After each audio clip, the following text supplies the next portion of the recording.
Hello friends, आप सबका stock market मंत्रा channel में दिल से स्वागत है। आज का वीडियो बहुत ही इंटरेस्टिंग होने वाला है। आज के इस वीडियो में हम एसआईपी मतलब सिस्टमेटिक इन्वेस्टमेंट प्लान के बारे में जानेंगे और इसी वीडियो में मैं दो स्कीम के बारे में बात करने वाला हूं जो मेरे साइड से या मुझे लगता है कि वो 2022 के लिए अच्छे प्लान हो सकते हैं। तो चलो हम वीडियो शुरू करते हैं। क्या होता है सिस्टमेटिक इन्वेस्टमेंट प्लान?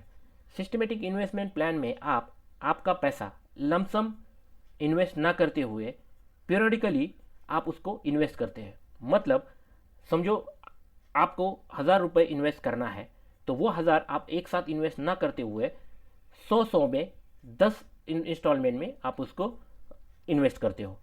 तो आपने सुना होगा बूंद बूंद सागर बनता है। इसी तरह से हर एक इंस्टॉलमेंट के बाद मतलब धीरे धीरे इन्वेस्ट करने के बाद आपके पास कुछ समय के बाद या कुछ सालों के बाद एक अच्छी खासी रकम आपके पास जमा होती है।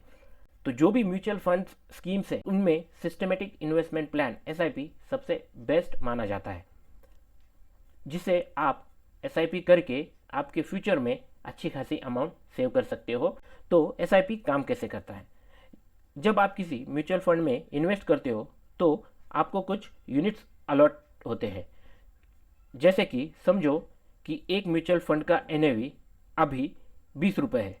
अगर आपने इस म्यूचुअल फंड में 1,000 रुपये का इन्वेस्ट किया है तो आपको टोटल 50 यूनिट्स अलॉट हो जाएगी। जैसे जैसे म्यूचुअल फंड एनएवी बढ़ती जाएगी वैसे वैसे आपका इन्वेस्टमेंट भी बढ़ता जाएगा। ऐसे ही अगर समझो कुछ टाइम के बाद उसी म्यूचुअल फंड का एनएवी 30 रुपये हो जाता है तो आपके 50 यूनिट की कीमत अब बढ़कर 1,500 रुपये हो जाती है। मतलब आपका जो भी इन्वेस्टमेंट है वो बढ़ जाता है। ठीक इसी तरह से अगर आप ये लंबे टाइम तक इसको रखते हो तो आपको अच्छी खासी अमाउंट ज़रूर मिलेगी। तो ये तो हो गया एसआईपी, फिर वो कैसे वर्क होता है, बट उसके फ़ायदे क्या है ये भी हम यहाँ भी क्विकली देखते हैं। तो इसके मैंने यहाँ पे मोटा मोटी 2 फायदे के हैं। तो एक तो फ़ायदा है कि जो भी इन्वेस्ट करता है उसको शेयर मार्केट का नॉलेज होने की ज़रूरत नहीं है। इसका दूसरा फ़ायदा है पैसा तेज़ी से कंपाउंड होना। तो कंपाउंडिंग मतलब क्या, ये हम अभी यहाँ देखते हैं। कंपाउंडिंग में क्या होता है, मैं यहाँ उदाहरण आपको एग्जांपल देता हूँ कि समझो किसी ने म्यूचुअल फंड में अभी 1,00,000 रुपये का इन्वेस्ट किया है और नेक्स्ट साल मतलब उस साल का नेक्स्ट साल उसको 15% रिटर्न मिल गया। तो उसके पास अभी हो गया 1,15,000 रुपीज़। तो ये साल मतलब जिस साल उसको वो 15% रिटर्न मिला है उस साल उसका जो भी इन्वेस्टमेंट होगा वो होगा 1,15,000 रुपीज़। तो ऐसे ही फिर उसके साल अगर उसको 15 मिला तो वो ऐसे आगे आगे हर एक साल में वो आपका इन्वेस्टमेंट अमाउंट बढ़ता जाएगा। उसी को बोलते हैं कंपाउंडिंग। अभी यहाँ फ़ायदा तो हो गया, अच्छा है, हमने देखा ये एसआईपी में हमें अच्छे खासे रिटर्न्स मिल रहे हैं। अगर हम सही से इन्वेस्ट करें तो अच्छे रिटर्न मिलेंगे। बट अभी यहाँ क्वेश्चन आता है कौन सा एसआईपी प्लान ले, क्योंकि मार्केट में बहुत सारे एसआईपी प्लान्स है, बहुत सारे म्यूचुअल फंड कंपनीज हैं जो अपने एसआईपी प्लान बेचने को तैयार है। बट हमें देखना है कि कौन सा प्लान हमारे लिए बेस्ट है या मार्केट में कौन सा बेस्ट प्लान है। तो बहुत से साइट्स है, बहुत से कंपनीज है जो एनालिसिस करते हैं और कुछ डेटा निकालते हैं। अगर हम उन कंपनीज के डेटा का हेल्प लें तो हमें अच्छा एसआईपी प्लान ढूंढने में ज़रूर मदद हो जाएगी। फर्स्ट यहाँ मैंने AMFI मतलब association of mutual funds in India, इस कंपनी के नंबर्स को रेफ़र किया है। तो इन्होंने एक सर्वे किया था या उनका एक डेटा है जिसके हिसाब से लार्ज कैप फंड ने नवंबर 2020 में 1,17,40,508 के साथ सबसे अधिक फोलियो दर्ज किए हैं। मतलब इन आंकड़ों के अनुसार large cap fund long term में ज़रूर सक्सेस होता है। और सेकंड जो एनालिसिस है वो है कि नॉर्मली जो भी लार्ज कैप फंड है वो मिड कैप और स्मॉल कैप फंड्स के हिसाब से कम वोलेटाइल होते हैं, मतलब उनमें रिस्क कम होती है। तो हमें फर्स्ट इन्फॉर्मेशन मिल गई कि हमें लार्ज कैप फंड्स वाली स्कीम ढूंढनी है। तो हम यहाँ पे और एक साइट की हेल्प लेंगे जिससे हमें लार्ज कैप फंड ढूंढने में हेल्प हो जाएंगी।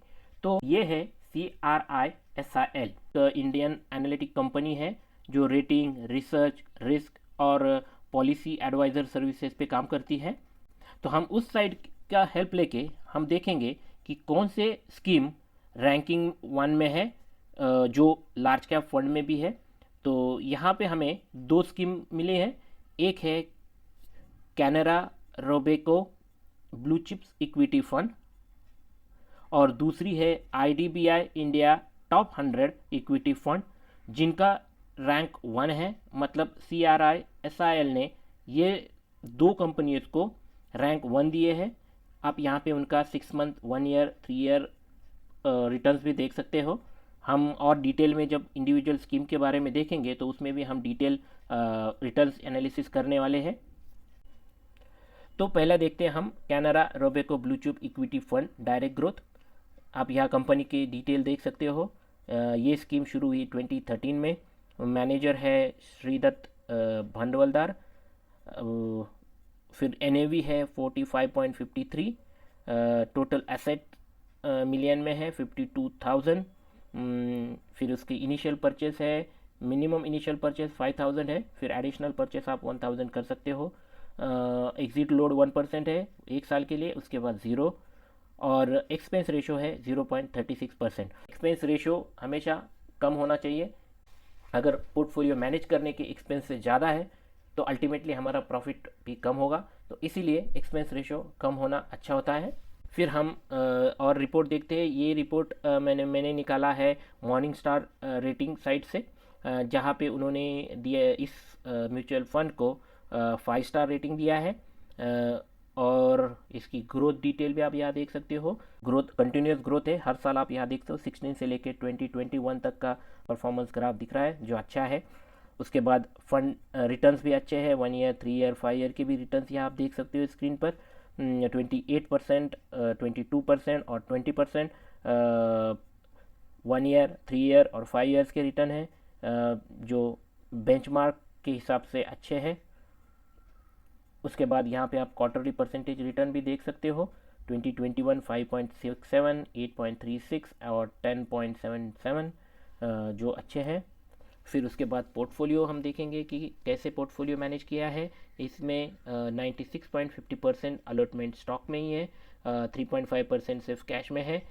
इसके बाद अगर सेक्टर वाइज देखें तो लार्ज कैप में ही मैक्सिमम एलोकेशन है। जैसे आप देख सकते हो, जायंट 71.90, लार्ज 25.06, मीडियम में सिर्फ 3%। फिर उसके बाद हम अगर देखते हैं कि होल्डिंग्स, टॉप होल्डिंग्स में कौन सी कंपनी है, Infosys, ICICI, HDFC, Reliance, TCS, L&T, Bajaj finance limited, Bajaj HDFC finance, state bank of India, axis bank, अच्छे खासी कंपनीज और अच्छी कंपनीज है जिसमें इस स्कीम ने इन्वेस्ट किया है। सेक्टर वाइज देखें तो यहाँ पे भी आप देख सकते हो, फाइनेंशियल सर्विस में 34.81 और टेक्नोलॉजी में 16.38, इस हिसाब से सेक्टर वाइज है। उसके बाद एशिया में ही 100% लोकेशन है। ये होगा हमारा फर्स्ट SIP प्लान। हम सेकंड देखते हैं। सेकंड है IDBI India top 100 equity fund. Company detail देख सकते हो, ये भी स्टार्ट हुई 2013 से। मैनेजर है आलोक रंजन। फिर NAV है 43.25। टोटल एसेट मिलियन में 5,400। मिनिमम इनिशियल परचेस यहाँ भी 5,000 है, फिर एडिशनल 1,000। एग्जिट लोड 1%, फिर आफ्टर 1 ईयर 0 और एक्सपेंस रेशो 1.32, थोड़ा ज़्यादा है यहाँ पे कंपेरेटिवली प्रीवियस स्कीम। अगर हम मॉर्निंग स्टार रेटिंग देखें तो इसको दिया है 4 स्टार रेटिंग। ग्रोथ भी अच्छी है। फंड बेंचमार्क कैटेगरी कंपेयर करें तो तीनों कंपैरिजन में अच्छी ग्रोथ है। उसके बाद रिटर्न्स भी अच्छे हैं, 1 year, 3 year, 5 year. 1 year 35.37, 3 year 21.39, 5 year 17.19। Quarterly returns भी अच्छे हैं, 5.80, 10.84 और 13.61, जो अच्छे रिटर्न है 2021 में। उसके बाद अगर हम लोग पोर्टफोलियो देखें कैसा है तो ऑलमोस्ट 100% पोर्टफोलियो स्टॉक में है। बॉन्ड में 0.02 और कैश में 0.59। फिर ये भी लार्ज कैप में ज़्यादा इन्वेस्टमेंट है इसका। जायंट 61.85, लार्ज 25.17, मीडियम 11.50 और स्मॉल में 0.91। कंपनी अगर टॉप होल्डिंग्स की बात करें तो HDFC, Reliance, ICICI, Infosys, HDFC finance, TCS axis, Kotak, state, Bajaj, almost same companies है। यहाँ पे भी सिर्फ परसेंटेज एलोकेशन में डिफरेंस है। उसके बाद sector wise again same, finance service में ज़्यादा इन्वेस्टमेंट किया है, और फिर टेक्नोलॉजी में ये भी एशिया 100% है। तो ये हो हमारी सेकंड SIP स्कीम वाला प्लान। जो भी ये 2 स्कीम हमने इस वीडियो में डिस्कस की, ये मेरा डायरेक्ट रिकमेंडेशन नहीं है कि आप ब्लाइंडली जाके इसमें इन्वेस्ट करें।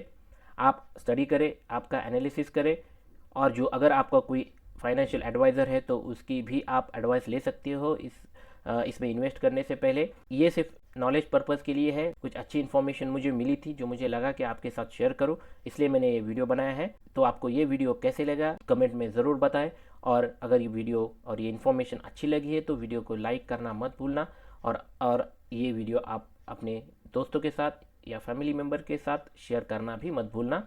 तो ऐसे ही वीडियो के साथ हम मिलेंगे नेक्स्ट वीडियो में। तब तक के लिए बाय।